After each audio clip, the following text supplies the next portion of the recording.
Hello and welcome friends. मैं ओम प्रकाश आप सभी का एक बार फिर से स्वागत करता हूं आपके अपने चैनल लीगल बडी में। दोस्तों, आज मैं आपके लिए लेबर लॉ का एक और लेक्चर लेके आया हूं जिसका टॉपिक है लॉकआउट। तो आइए दोस्तों, देखते हैं कि आज के लेक्चर में हम क्या क्या पढ़ेंगे। आज के लेक्चर में हम जानेंगे कि लॉकआउट का डेफिनेशन क्या है, इसके एसेंशियल एलिमेंट्स क्या है, लॉकआउट पर जाने के कंडीशंस क्या हैं और कब एक लॉकआउट इलीगल हो जाता है, और लास्ट में हम पढ़ेंगे कि लॉकआउट और रिट्रेंचमेंट में क्या डिफरेंस है। तो चलिए दोस्तों, लॉकआउट की डेफिनेशन को देख लेते हैं। लॉकआउट का मतलब है प्लेस ऑफ एम्प्लॉयमेंट को टेम्पररी बेसिस पर बंद करना या सस्पेंशन ऑफ वर्क, और एम्प्लॉयर द्वारा किसी भी पर्सन के काम को कंटिन्यू करने से मना करना, refuse to continue his work. Now इसी में फर्दर कह रखा है कि लॉकआउट जो है वो मैनेजमेंट और एम्प्लॉयर के हाथों में एक पावरफुल वेपन है जिसके द्वारा वर्कमैन को काम करने की सारी term and condition and direction को एक्सेप्ट करना पड़ता है। आइए दोस्तों, लॉकआउट के एसेंशियल एलिमेंट्स को देख लेते हैं। तो फर्स्ट एसेंशियल एलिमेंट है टेम्पररी और permanently closing the place of work, यानी कि जो प्लेस ऑफ वर्क है उसको टेम्पररी या परमानेंटली बेसिस पे बंद कर देना।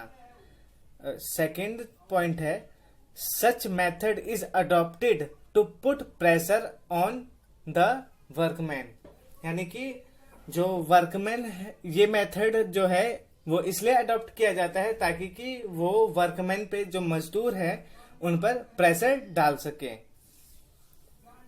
थर्ड एसेंशियल एलिमेंट जो है लॉकआउट का, वो कहता है कि ये जो लॉकआउट है वो एक अंडरटेकिंग में बनाया गया है जो कि इंडस्ट्री की डेफिनेशन में आता है। फोर्थ एसेंशियल एलिमेंट देख लेते हैं। फोर्थ एसेंशियल एलिमेंट है lockout is made to the industrial dispute. Lockout industrial dispute के लिए ही बनाया गया है। आइए फ्रेंड्स, लॉकआउट के कंडीशंस देख लेते हैं। The existence of any industrial establishment is must for declaration of lockout. इसका मतलब है कि किसी भी इंडस्ट्रियल एस्टेब्लिशमेंट का एग्जिस्टेंस लॉकआउट की डिक्लेरेशन के लिए जरूरी है। फिर इसमें फर्दर कहा गया है no employer shall give notice of lockout in public utility services in breach of contract.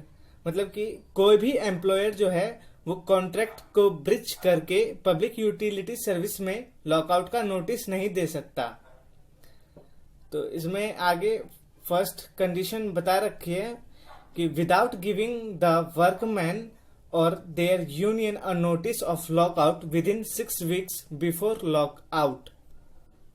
मतलब कि वर्कमैन या यूनियन के उसकी यूनियन को 6 वीक्स पहले लॉकआउट का नोटिस दिए बिना कोई लॉकआउट नहीं कर सकता।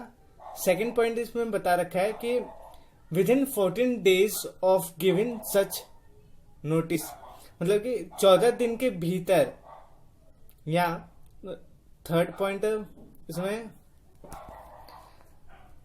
देख लीजिए, थर्ड पॉइंट में बता रखा है before the expiry of date of lockout specified in such notice. मतलब कि जो नोटिस में डेट दे रखी है उसकी एक्सपायरी से के बाद भी ये लॉकआउट नहीं किया जा सकता। और फोर्थ पॉइंट इसमें बता रखा है during the pendency of any conciliation proceeding and 7 days thereafter. इसका मतलब है किसी भी पेंडेंसी ऑफ कंसिलिएशन प्रोसीडिंग्स के दौरान और उसके 7 days बाद भी लॉकआउट नहीं हो सकता। दोस्तों, अभी तक हमने जाना कि लॉकआउट की डेफिनेशन क्या है, इसके एसेंशियल एलिमेंट्स क्या हैं और लॉकआउट के कंडीशंस क्या हैं। अब हम देख लेते हैं कि लॉकआउट कब इलीगल हो जाता है। तो इसमें फर्स्ट पॉइंट दे रखा है, when the lockout is declared in contravention of the provision contained under section 22। जब सेक्शन 22 के प्रोविजंस के कॉन्ट्रावेंशन उल्लंघन में लॉकआउट डिक्लेयर किया गया जाता है तो वो इलीगल होता है। बी पॉइंट देख लीजिए, इसमें बता रखा है, if lockout is declared in violation of provision of section 23। Section 23 के प्रोविजंस के वायलेशन में लॉकआउट डिक्लेयर किया गया हो तब भी वो इलीगल है। थर्ड पॉइंट इसमें दे रखा है, if lockout is made against any order of the appropriate government. अगर लॉकआउट एप्रोप्रिएट गवर्नमेंट के किसी भी ऑर्डर के खिलाफ किया जाता है तो भी वो लॉकआउट इलीगल है। तो दोस्तों अब देख लेते हैं कि लॉकआउट और रिट्रेंचमेंट में क्या डिफरेंस है। तो सबसे पहले हम लॉकआउट देख लेते हैं। Lockout is made temporarily. Lockout जो है वो टेम्पररी बेसिस पे किया जाता है, और वो जो रिट्रेंचमेंट है, रिट्रेंचमेंट जो है वो परमानेंट बेसिस पे किया जाता है। फर्दर अब देख लीजिए सेकेंड पॉइंट लॉकआउट का, the relation between the employer and the workman is not terminated but subsistence and it suspended for a temporary period।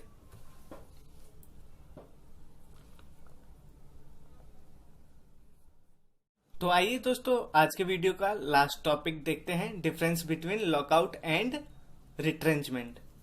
Lockout is made temporary, ये जो है टेम्पररी बेसिस पे किया जाता है। इसमें जो एम्प्लॉयर एंड वर्कमैन है उसके बीच का रिलेशन खत्म नहीं होता, बल्कि टेम्पररी पीरियड के लिए इस रिलेशन को सस्पेंड किया जाता है। थर्ड इसमें बता रखा है कि लॉकआउट को हमेशा के लिए खत्म कर दिया जाता है। The lockout is declared by terminated for ever. Fourth इसमें बता रखा है कि लॉकआउट प्लेस ऑफ एम्प्लॉयमेंट से रिलेटेड होता है। अब देख लेते हैं रिट्रेंचमेंट क्या कहता है। रिट्रेंचमेंट जो है वो परमानेंट होता है, फॉर एवर के लिए होता है ये। इसमें वर्कमैन एंड एम्प्लॉयर के बीच का रिलेशनशिप को खत्म कर दिया जाता है, टर्मिनेट कर दिया जाता है। थर्ड पॉइंट इसमें बता रखा है कि रिट्रेंचमेंट का जो मेन मोटिव है वो अपने वर्कमैन के नंबर यानी कि उनके जो लेबर है उसकी संख्या घटाने के लिए ही ये रिट्रेंचमेंट किया जाता है। फोर्थ पॉइंट इसमें बता रखा है, रिट्रेंचमेंट पूरी तरह से वर्कमैन के एम्प्लॉयमेंट से जुड़ा हुआ होता है। दोस्तों आज के वीडियो में बस इतना ही। फ्रेंड्स अगर आपको ये वीडियो अच्छी लगी हो तो लाइक करें, अपने फ्रेंड्स के साथ शेयर करें और हमारे चैनल लीगल बडी को सब्सक्राइब करना ना भूलें। और हाँ दोस्तों, मैंने लॉकआउट के पीडीएफ का लिंक डिस्क्रिप्शन बॉक्स में डाल दिया है। अगर आपने ये वीडियो पूरा देखा होगा तो पीडीएफ का पासवर्ड स्क्रीन पर नजर आ गया होगा, आप वहां से इसको डाउनलोड कर सकते हैं।